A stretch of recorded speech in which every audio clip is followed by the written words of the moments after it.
There's so many changes that it's worth looking at, taking a second look on your student loans, right? If you thought you had a good strategy in place 2 or 3 years ago or 5 years ago, you definitely need to take another look, right? Because so much has changed, and you really want to make sure that you're not leaving any dollars on the table. And the sooner that you get switched, the better that's going to be. That is student debt expert and VIN Foundation board member, Dr. Tony Bartels. And this is the VIN Foundation's Veterinary Pulse podcast, special student debt series. I'm Jordan Ben-Shia, Executive Director of the VIN Foundation. Join me as I talk with veterinary colleagues about critical topics and share stories. Stories that connect us as humans, as animals, as a veterinary community. This podcast is made possible by individuals like you who donate to the VIN Foundation. Thank you. Please check the episode notes for bios, links, and information mentioned. Hey, Tony. Hi, back again. Back again. We're back with our VIN Foundation board member and student debt expert, Dr. Tony Bartels, and we are talking about the latest news in student loans. And man, that's job security for you. It's pretty severe. Yeah. The head spinning that comes with it, though. I mean, right. Lately it's been a little bit tough to keep up with, but I know. Yeah.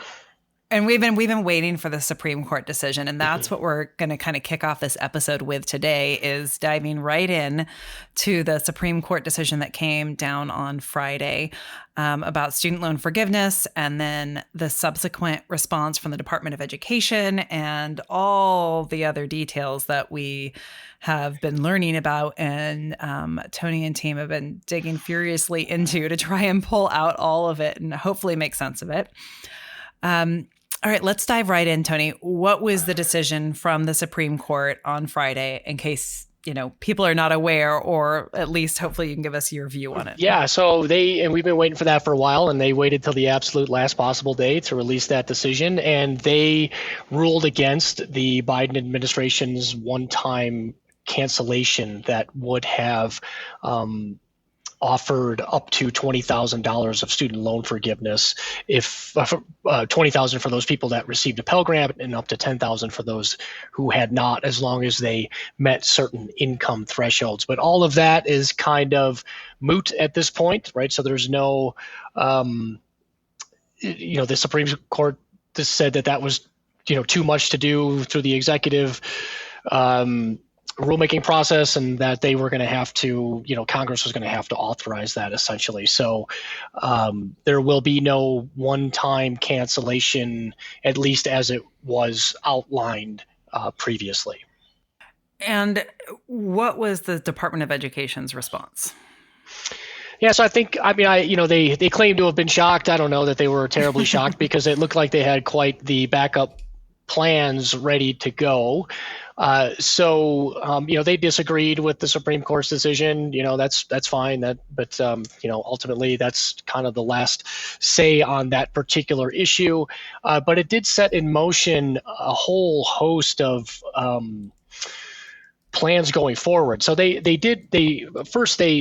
initiated a committee to see if there were some other ways that they can get through something that resembles that one-time cancellation benefit. So that announcement will kind of set forth a new committee under the Higher Education Act and try to do some executive rulemaking around maybe a one-time cancellation. But I wouldn't hold out too much hope on that. We'll see where that goes. But some of the other things that they set in motion were around proposed changes that have already gone through that process. So if you've been following along some of these podcasts and some of the information that VIN Foundation puts out previously, we've been talking a lot about proposed changes. And after the Supreme Court ruled against the cancellation benefit, some of those proposed changes are going to take effect sooner rather than later. And that was probably the biggest surprise that I saw. I wasn't really anticipating that we would see some of those proposed changes take effect so quickly, but it sounds like we're going to see the updates, at least to the revised pay-as-you-earn plan, take effect before student loan payments start back up later this fall. So that's going to be super beneficial for anyone who can benefit from the revised pay-as-you-earn plan. Let's pause there for a second. I want to jump back and say, if somebody did apply for forgiveness, obviously we know now they're not getting it, but is there anything they should do? No, there's nothing they need to do. So there's that particular road is closed, if you will, right? So even if you applied or didn't apply, it really doesn't matter anymore, because there's no scenario where what had been proposed is going to be allowed to go through in that manner, right? So we're now on to like plan B, C, D here. Right. Okay. So if there does become a plan that somehow does pass for forgiveness, there's going to be a whole new application process starting fresh. Absolutely. Yeah. So whatever comes out of that committee, to the extent that they decide they can go down a similar pathway, there'll probably be a whole new application process, provided there's something to apply for. Yeah. So that whole thing is the way that they had that structured is kind of dead, if you will. And then we'll see if they're able to resurrect that particular kind of benefit in a different form in the not so distant future. Okay.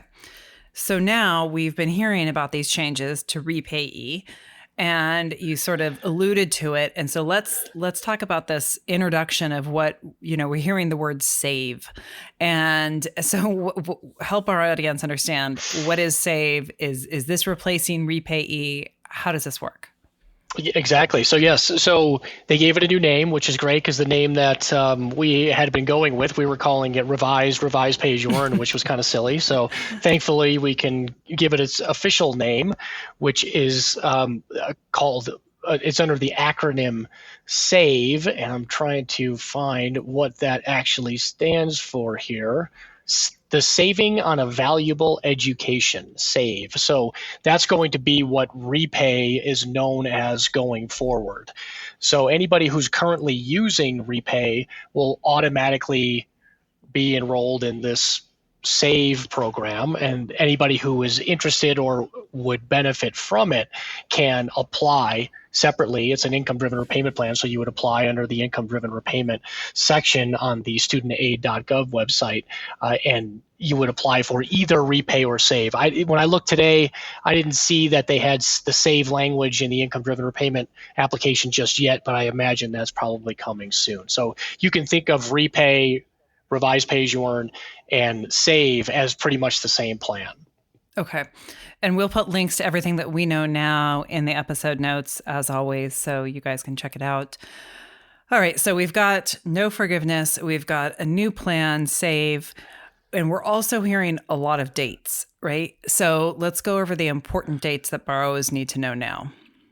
So the important dates on the horizon, September 1, the interest will get turned back on, right? So we've all enjoyed more than 3 years of no interest and no payments on our federally held student loans. So the interest switch is going to get flipped on September 1. So interest will start accruing as it did previously on all of our remaining federal student loan principal. And then payments will start up shortly thereafter. So October, you should receive a statement from your loan servicer in August or September that says what your first payment will be after the end of these pandemic forbearance benefits that will be due sometime in October, right? So there'll be October will be your first minimum monthly payment that's due. I would highly recommend that everybody log into their loan servicer account and get familiar with, make sure all that information is correct. The repayment plan that you're using, the minimum monthly payment, your address, phone number, email. Turn on the auto pay feature, right? So if you've been using auto pay in the past, all of that got disconnected, right? So you're going to have to reconnect the auto pay feature, and I would recommend you do so because you'll receive a 0.25% interest rate reduction, and you don't have to worry about making your payments on time either, right? So it'll automatically deduct that minimum monthly payment once that due date hits.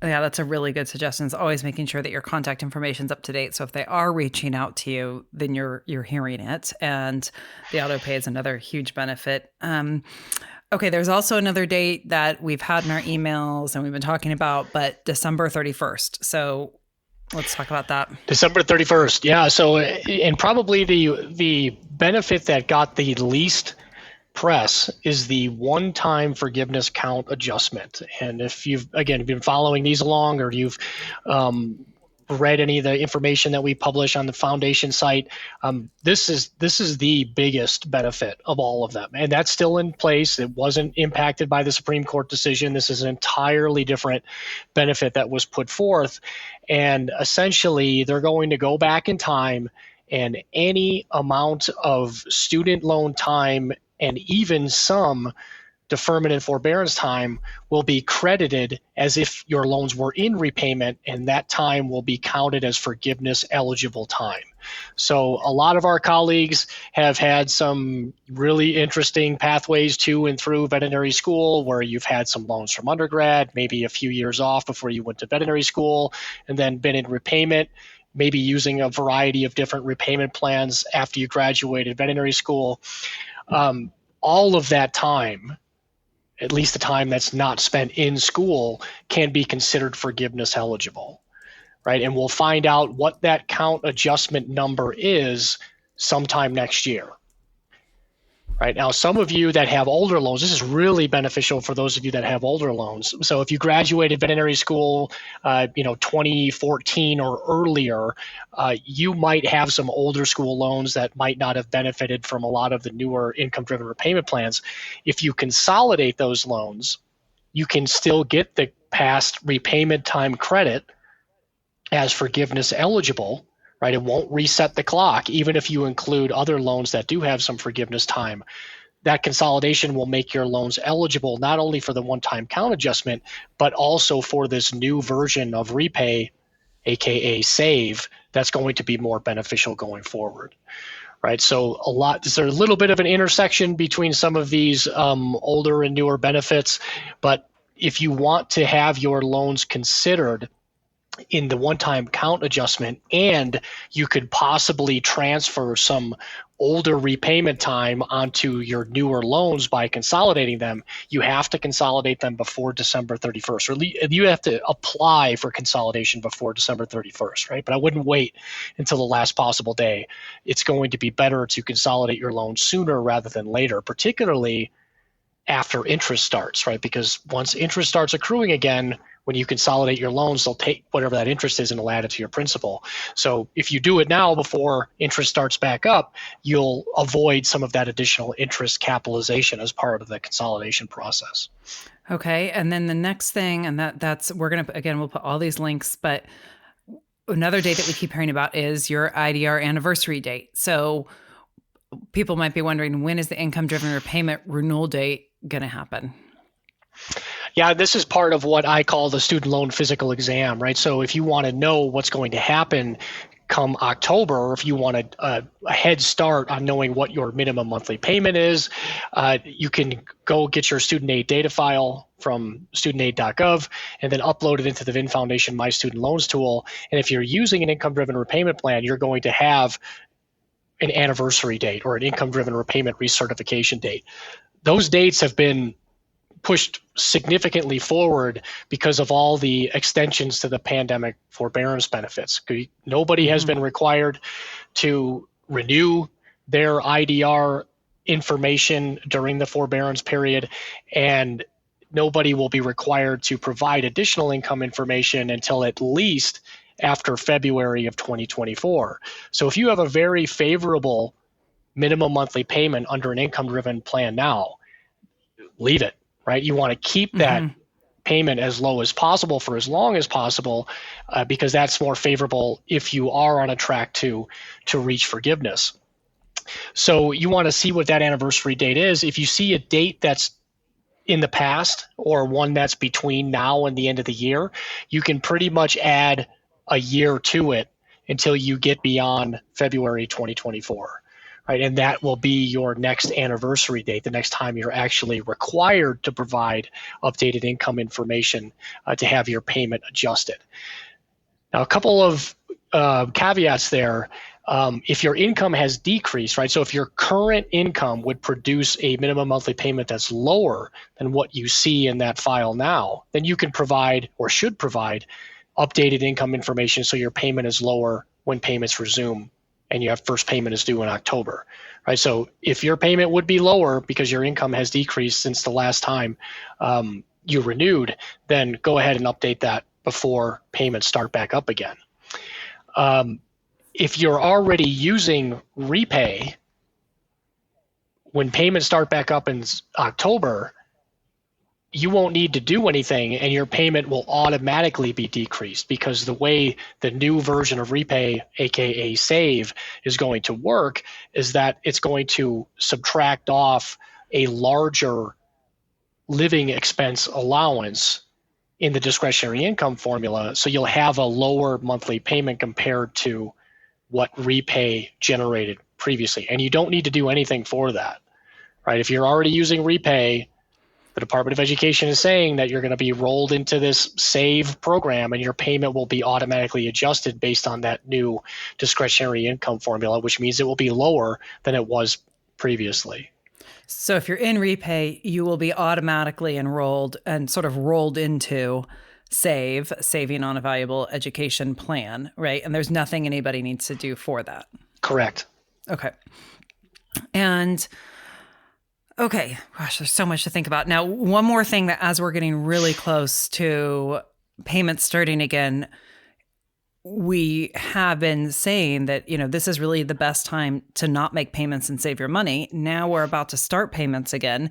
But if people have made payments, we want to remind them that they can request a refund. That's correct. And that's a great reminder. So yes, as part of the pandemic forbearance benefits, any payments that you've made to those federally held loans during that pandemic forbearance window, so any payment that you made on a federally held loan from March 13th of 2020 through the end of the forbearance benefit period, you can request a refund. So you do that through your loan servicer. I would recommend that you call them and ask for that refund to you. Actually, we saw there's some interesting language in the I came across the other day on the buried in the morass of Department of Education words on all of this stuff. But even if you have an employer that's been providing or somebody else that's been paying towards your student loans, if you request a refund, they're going to send you a check for those funds. So they don't have a way of sending the money back to the official person who made it. It's because the loans are in your name. Any payment that was made to those loans during that pandemic forbearance window will be refunded to you, right? They'll cut a check to you. So sometimes, those employer provided benefits, those payments to your student loans are not the best use of funds, particularly if you're on a pathway to reach forgiveness. So if you're pretty confident you're going to reach forgiveness, your debt to income ratio is, greater than 2 and you've been in repayment for a while, that's a pretty good indicator. You could request a refund of those payments, even those employer payments, and they'll cut you a check. Oh, that's really interesting. That's good to know. Okay, are there any dates that we've missed at this point? I mean, we've covered a lot of them. Yeah. I just want to clarify. So they're requesting a refund. I'm presuming that once the forbearance benefits end at the end of August, that you're not going to be able to request that was going to be a question. Is there a deadline for that? Yeah. I have not seen any language talking about that, right? But if you want to be safe, then request a refund before the end of August, right? Because I think after that, my guess is they're going to stop processing those refund requests, but I don't know that for sure, but we'll find that out. But again, if you don't want to gamble and you want to make sure that you get that refund, then I would get that request in before the end of August. Right. Okay.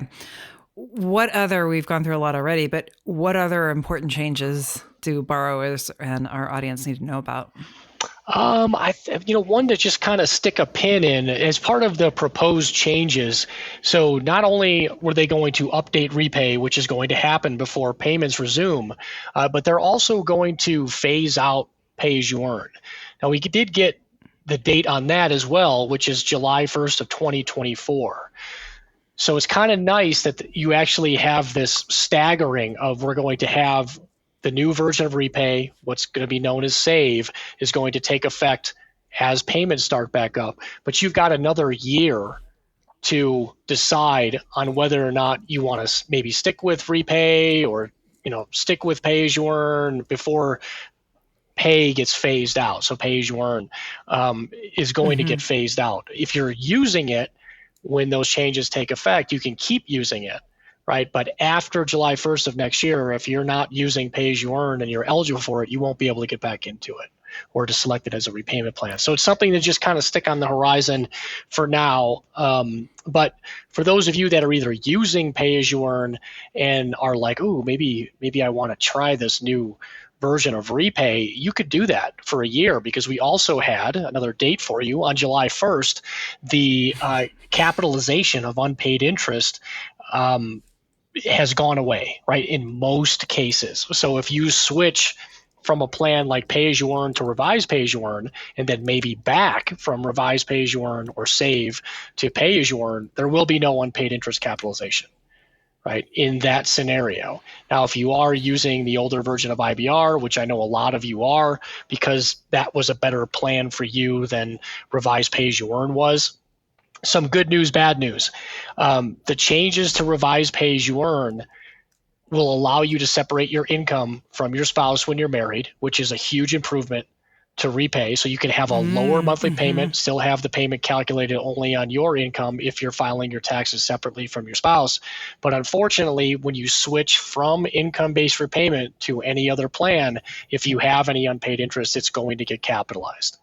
So they couldn't make that capitalization event go away. They eliminated it in all other cases that they could, but leaving IBR is not a case that they can eliminate capitalization of interest, nor is leaving a deferment or most deferments. So you want to stay away from deferment. But some good news there for anybody who was using the old version of IBR because they were married and it produced the lowest monthly payment if they filed separately. This new version of Repay or Save is going to be a significant improvement for you, but it will come with that unpaid interest capitalization. Good news, you can simulate that using the VIN Foundation Student Loan Repayment Simulator, and you can see if that capitalization event still justifies you switching. In nearly every case it will, because that new version of Repay is that much better, right? So even if you have a lot of unpaid interest, it's still going to be more beneficial to switch than to stick with that older version of IBR. And the reason for that is because this new version of Repay, what's going to be called Save, has a 100% unpaid interest subsidy. Right, so we've been kind of chomping at the bit to know when this is going to go live, and it's really exciting that it's going to go live before payments start here, because there will be no more unpaid interest. Right, so one of the biggest knocks on income-driven repayment was like, I hate making payments to my loans and watching the balance increase. Under this new version of Repay, that is gone. That's no longer a thing. Right, so if your minimum monthly payment is below the monthly interest accrual, the government's going to cover 100% of that unpaid interest that would normally accrue. Right, so there will be no more growth to your balance, provided you're using that new version of Repay or Save. Which I think psychologically is just a huge shift. Oh, right? huge!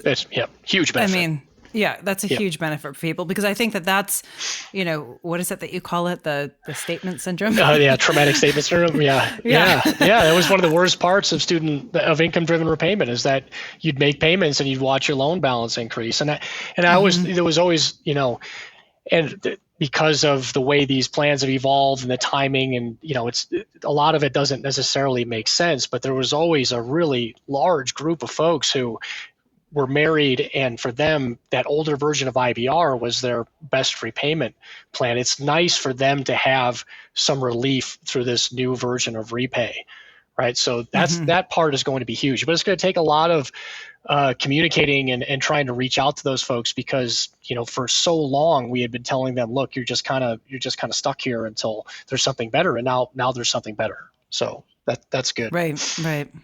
Okay, I think we've covered a lot. What other information do you feel that colleagues need to know? Oh, I would say it's, you got to ask questions. You got to pay attention, do a good physical exam of your student loans. If you need some help, we can do that with you over on the VIN and VIN Foundation student debt message board areas. We provide that kind of assistance for any veterinarian or veterinary student who's looking for it. But there's so many changes that it's worth taking a second look on your student loans, right? If you thought you had a good strategy in place 2 or 3 years ago or 5 years ago, you definitely need to take another look, right? Because so much has changed, and you really want to make sure that you're not leaving any dollars on the table. And the sooner that you get switched, the better that's going to be. Okay. And we, as always, colleagues can get updates on the VIN Foundation website. Sign up for the emails. Highly encourage that. We're sending out one today. And in this podcast, we'll put the episode notes and links, as always. Tony, thank you for your tireless effort in keeping us updated and scouring the information, and hopefully helping our colleagues get some sort of understanding of this situation.